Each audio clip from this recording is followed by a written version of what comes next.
Hello guys, it's Jordan Talks here and I'm back with another video, and this video is my Browns vs Bills review. Before we get into this one, if you do enjoy this video, if you can leave a like, that would be much appreciated, and if you can subscribe to the channel, that would also be much appreciated. But let's get into this one, and the Browns won a game. Let's go. Yeah, not the greatest game of football to watch. Wasn't that pretty on the eye.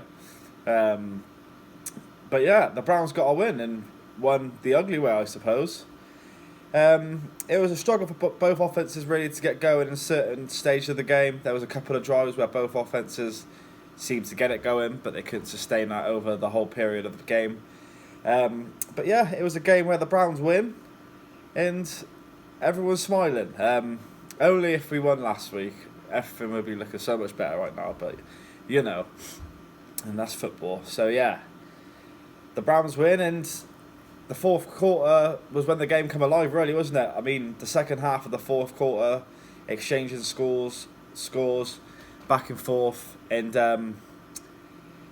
yeah, it was great to see the Bills to miss a field goal late on, because it's usually us missing a field goal late on in those situations. So it was great to see that happen as a Browns fan. But I think both teams can take out of the game, especially from the second half of the fourth quarter, that both teams' offense, they both come alive when the game was on the line, when it mattered the most. And I think that's a positive both teams can take out of this. When the game really, really mattered, and it was so important to get that score, both teams got it. And yeah, I think the Bills can definitely work on a few things with Josh Allen. Like I've said before in previous videos, he's not the most polished of quarterbacks, but he's got all the tools there to become a good quarterback, and he will only continue to get better, and he's very much a running threat. I mean, that guy, when he's running against some of those DBs, you don't want to be getting run over by that guy. But yeah, the Browns ground game looked strong once again. Nick Chubb got going, 116 yards on 20 carries. And yeah, like he's been playing like this all season, really, hasn't he? He's just been the Browns' best player this year on the offensive side, anyway. But one thing that was very clear to see in this game, Kareem Hunt was involved quite a lot. Obviously, he's coming back from his suspension, and he looked very dangerous out there. And I was surprised how much he was using the passing game. And there was times where both Chubb and Hunt were out on the field, and that must cause the defense's headaches, seeing both of those out there, because you don't know which way they're going to go. But Kareem Hunt come in. I mean, it wasn't just the catches he had. I think did he have 7 catches? I think so. Nothing to break the game open, but he had some important catches.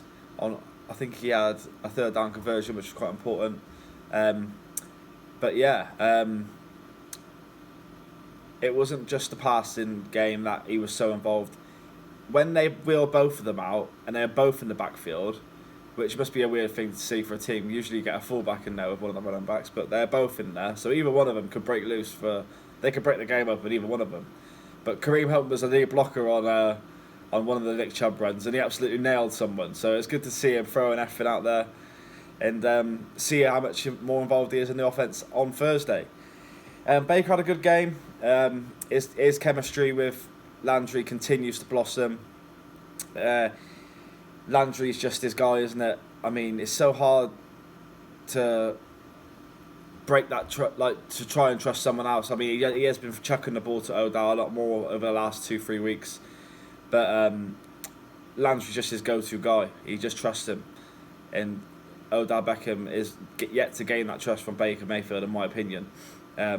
Although many would say Odell's the better receiver, Landry's the go-to guy for Baker Mayfield, and that back shoulder catch on what turned out to be the game-winning score. I mean, what a catch!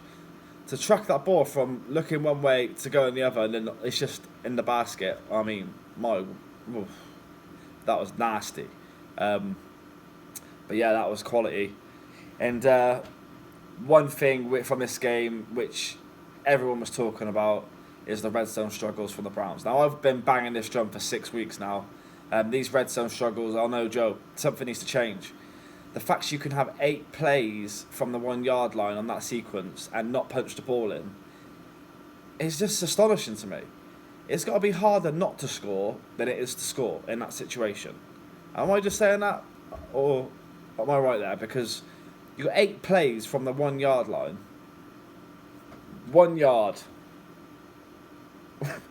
I don't understand it. But yeah, how you can't get in, I don't know. It's harder to not score than it is to score. Something needs to happen there. I mean, Freddie's calling some wrong plays in those situations. But you know, this week we got away with it, where in previous weeks we haven't. So that really needs to be tightened up, not just for the end of this season, but going into next season as well. This is something that needs to be changed, because you cannot go that many plays in the red zone and have as many red zone trips as we've had and not come away with touchdowns in this league. But yeah, now we move on to the Steelers on Thursday night, and the Steelers are looking feisty, aren't they? I mean, Minka Fitzpatrick, everyone was slating that move, giving it the first rounder. I mean, it's turning out to be an absolute steal, in my opinion, because he's a game changer. He looks like he could be a Steeler for 10 years to come. I mean, he's absolutely ruining teams at the moment. I think he's got like 7 turnovers in his games or something. I don't know, but I think are they 5-2 since he arrived. But yeah, he's definitely a game changer for that team, and obviously we're playing against the ex-Brown legend, Joe Hayden. He had a decent play to the pass defence on the weekend as well. But yeah, looking forward to that one Thursday night, and it's a game like every game now throughout the rest of the season is a must-win.